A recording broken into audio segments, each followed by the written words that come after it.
Selamat datang di channel kami. Semoga kita semua diberikan kesehatan agar bisa berpikir dengan sehat. Kita akan menghadirkan berbagai cerita dari penjuru dunia. Sebuah kisah tragis yang berawal dari hubungan asmara yang manis akan kita hadirkan. Seperti apakah ceritanya? Simak terus. Di sebuah kampung kecil di pinggiran kota, hiduplah gadis cantik bernama Fitri. Fitri tumbuh menjadi seorang remaja yang cantik dan berbudi luhur. Meski berasal dari keluarga sederhana, ia dikenal sebagai anak yang rajin dan penuh tanggung jawab. Kesehariannya, setelah sepulang sekolah, ia membantu ibunya di warung kecil di depan tambal ban. Fitri tak pernah mengeluh, meskipun kehidupan mereka serba pas-pasan. Ia selalu percaya bahwa kerja keras adalah kunci untuk meraih masa depan yang lebih baik. Di saat Fitri mulai menginjak ke kelas 2 SMA, ia mulai merasakan tekanan ekonomi keluarga yang semakin berantakan. Banyaknya kebutuhan dan kurangnya pemasukan membuat orang tuanya bingung. Fitri pun bingung untuk membeli perlengkapan sekolah dan biaya sekolah, yang kini menjadi beban yang sulit dipikul oleh ibunya. Suatu hari, ada kebutuhan untuk membayar biaya sekolah yang nilainya cukup banyak. Namun Fitri takut untuk mengatakan kepada ibunya, karena Fitri tahu keadaan ekonomi keluarga sangat sulit. Dan akhirnya Fitri memberanikan diri untuk meminta uang kepada ibunya. Namun, jawaban sang ibu membuat hatinya pilu. "Sabar ya nak, untuk saat ini belum ada," ucap ibunya sambil menatap Fitri dengan mata berkaca-kaca. Fitri merasa bingung dan tak tahu harus berbuat apa. Dalam kebingungannya, ia berjalan di pinggir sungai dekat jalan raya. Di sana ia bertemu dengan Adit, seorang pemuda berusia 20 tahun yang sehari-hari bekerja sebagai montir di bengkel motor. Terkadang ia juga mengamen karena gaji di bengkel itu sangat minim, sehingga membuat dia masih kekurangan. Adit adalah tipe cowok yang suka menggoda cewek. Setelah Adit melihat Fitri berjalan sendiri, dia mendekat dan mencoba menggoda Fitri. Namun Fitri yang tengah dilanda kebingungan membuat dia sama sekali tidak merespon. Terlihat cuek, tapi malah membuat Adit semakin penasaran. Setelah Adit datang lebih dekat, dia terkejut melihat gadis itu menangis. Sejenak Adit berpikir untuk tidak menggoda, dan membuat hati Adit bertanya-tanya, apakah gadis ini menangis karenanya? Adit pun berusaha bertanya, namun gadis itu tetap diam. Akhirnya Adit mencoba untuk menghibur Fitri dengan tingkah sok kenal dan konyolnya. Fitri yang awalnya murung, akhirnya tersenyum karena kekonyolan Adit. Fitri mulai berbicara, mereka juga berbincang-bincang. Mereka juga mulai akrab walaupun baru pertama bertemu. Setelah lama mengobrol, Fitri menceritakan sedikit tentang dirinya, tentang keluh kesah yang dia alami. Adit mencoba untuk menenangkan hatinya. Semula Fitri merasa sedih. Dia merasa terhibur dengan kedatangan Adit. Mereka pun saling bertukar nomor telepon, yang menjadi awal kisah perjalanan mereka. Seminggu kemudian, hubungan mereka semakin akrab. Adit terus menghubungi Fitri dan membuat Fitri merasa nyaman. Akhirnya mereka pun memutuskan untuk berpacaran. Namun kehidupan tak selalu berjalan mulus. Dalam suatu percakapan, Fitri menceritakan tentang masalah keuangan keluarganya, terutama kebutuhan biaya sekolah yang belum terpenuhi. Adit mendengarkan cerita Fitri dengan terkejut. Maksud hati ingin membantu, namun ia sadar bahwa dirinya hanyalah seorang montir yang berpenghasilan pas-pasan. Dengan keadaan Fitri yang terdesak, Adit mengambil keuntungan di posisi itu. Akhirnya Adit menawarkan sebuah solusi dengan sebuah syarat yang kotor. Fitri harus mau melayani Adit di sebuah hotel kecil. Di sana Adit melakukan sesuatu yang tidak seharusnya dilakukan. Setelah puas melakukan itu, Fitri menangis dan berkata, "Mas, kamu janji ya, jangan tinggalkan aku." Ucapnya dengan air mata yang mengalir. Adit pun tersenyum dan berjanji, meskipun dalam hatinya ia merasa ragu. Hari demi hari hubungan mereka semakin lengket. Dari sejak kejadian itu, mereka menjadi lebih sering bertemu dan mengulangi perbuatan yang sama. Lambat laun, mereka seperti terjebak dalam lingkaran yang sulit dihentikan. Fitri yang awalnya ingin menyelesaikan masalah sekolah, kini merasa ada hal lain yang lebih penting untuk dipertahankan dengan keterikatan bersama Adit. Sementara itu, Adit mulai merasa terbebani oleh hubungan mereka. Tetapi nurani mereka tertutup dengan nafsu yang membelenggunya. Hari-hari pun berlalu. Hubungan mereka semakin erat. Mereka seperti raja dan ratu, seolah-olah tidak ada yang bisa memisahkan mereka. Dan mereka juga berencana untuk melanjutkan hubungan ke jenjang pernikahan setelah Fitri lulus SMA.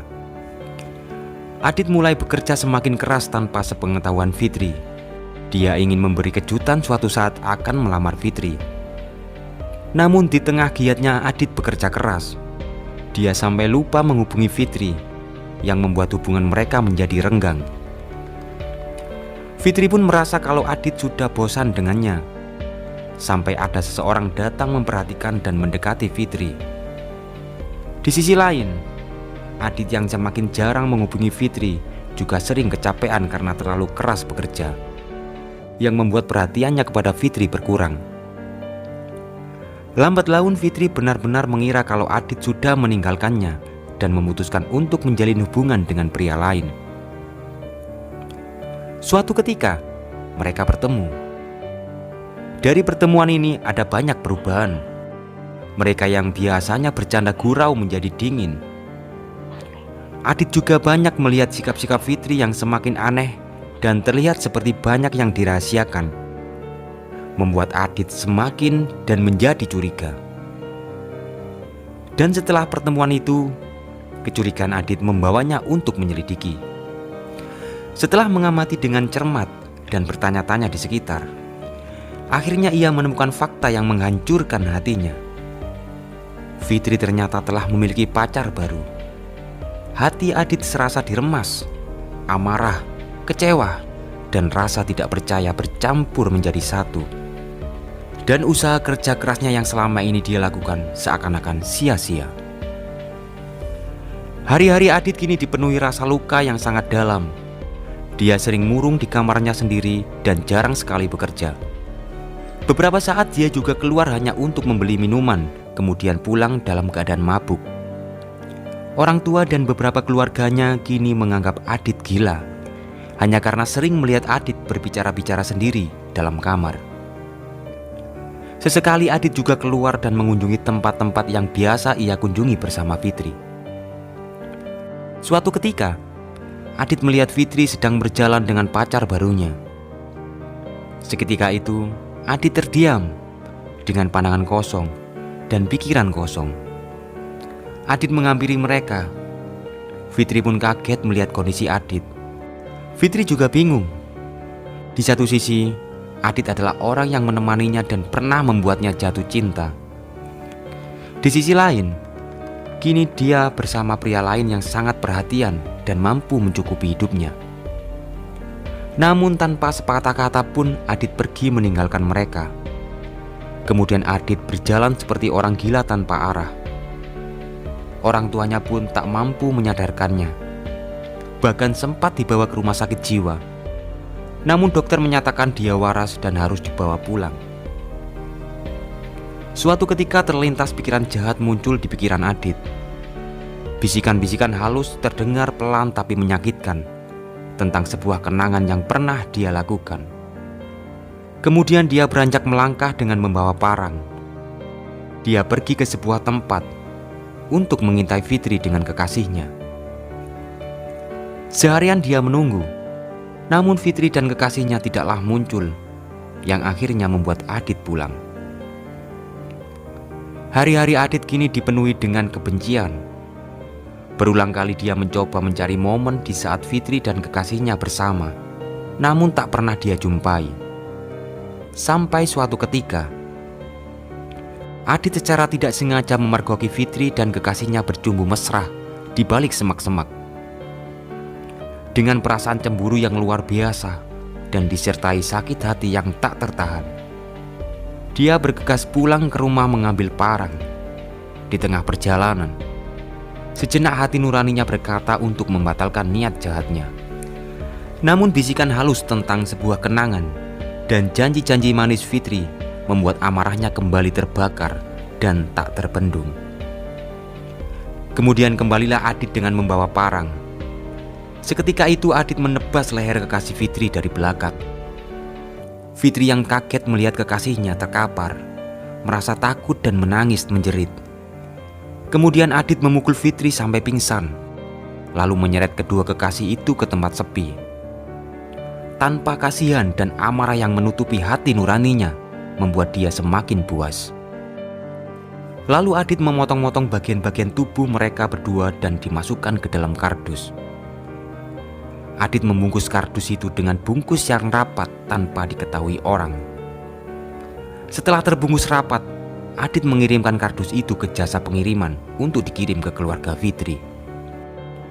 Setelah Adit berhasil mengirimkan barang, dia sadar apa yang telah dia lakukan adalah kesalahan besar.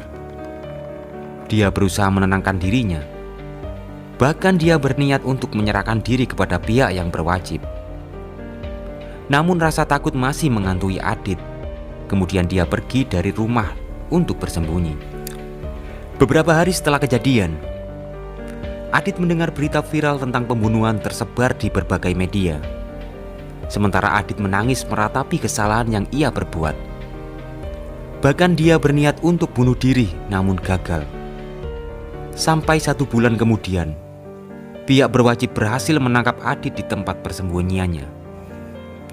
Tangis sedih menyelimuti keluarga Fitri dan kekasihnya, disertai perasaan dendam kepada Adit yang kini terkurung di dalam penjara.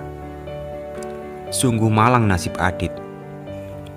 Niat baik menjadi sebuah bencana besar dengan sebuah kesalahpahaman yang tidak dicari kebenarannya. Kini dia harus merasakan hukuman seumur hidup di dalam penjara. Yang lebih menyakitkan, perasaan bersalah selalu menyelimuti. Semoga kita belajar mencintai karena cinta itu suci. Cinta tidak pernah buta. Yang buta itu adalah ego.